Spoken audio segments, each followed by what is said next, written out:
Ted Bundy was born on November 24, 1946, in Burlington, Vermont, and grew up to be a charming, talkative, and intelligent young man. However, as a teenager living in Washington, he had already begun to show signs of the sadistic serial killer he would later become. In interviews, he recalled being antisocial and prowling the streets in search of discarded pornography or open windows through which he could spy on unsuspecting women. In addition, he had an extensive juvenile record of theft that was expunged when he turned 18.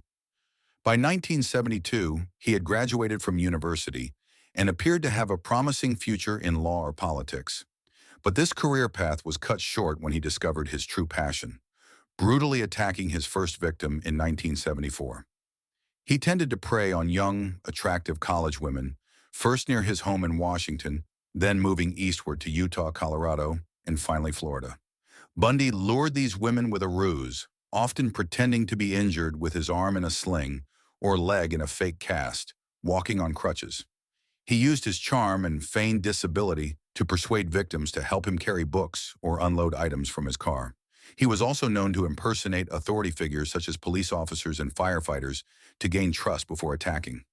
Once they reached his bronze-colored 1968 Volkswagen Beetle, he would strike them on the head with a crowbar or pipe. After knocking them out, he would restrain them with handcuffs and force them into the vehicle. Bundy had removed the passenger seat and often placed it in the back or trunk, leaving an empty space on the floor where the victim could be hidden from view as he drove away. In this way, Bundy was able to rape and murder dozens of women. He typically killed his victims by strangulation or bludgeoning, then mutilated them after death.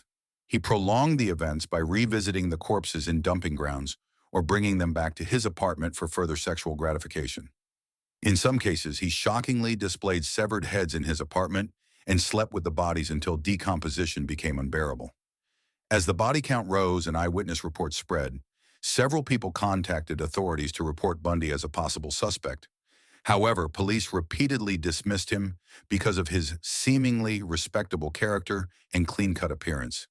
He also learned to leave almost no traceable evidence behind, which allowed him to avoid detection even longer in the 1970s, when forensic techniques were still primitive. Bundy was finally arrested for the first time in Utah on August 16, 1975, after fleeing from a patrol car. A search of his vehicle turned up masks, handcuffs, rope, and other sinister items, but nothing that definitively linked him to the crimes. He was released, but remained under surveillance until he was arrested again months later for abducting and assaulting one of his victims. A year later, while being transferred from Utah to Colorado for another trial, Bundy escaped custody, though he was recaptured within a week. On December 30th, 1977, he managed to escape a second time, eventually making his way to Florida, where he continued his murder spree. Before being caught again on February 15th, 1978, for a traffic violation, he raped or killed at least 6 more victims, 5 of them Florida State University students. He was ultimately sentenced to death and executed in the electric chair on January 24, 1989. At the time of his execution, Bundy had confessed to 30 murders, but the true number of his victims remains unknown. Ted Bundy's Volkswagen is on display at the Alcatraz East Crime Museum in Tennessee.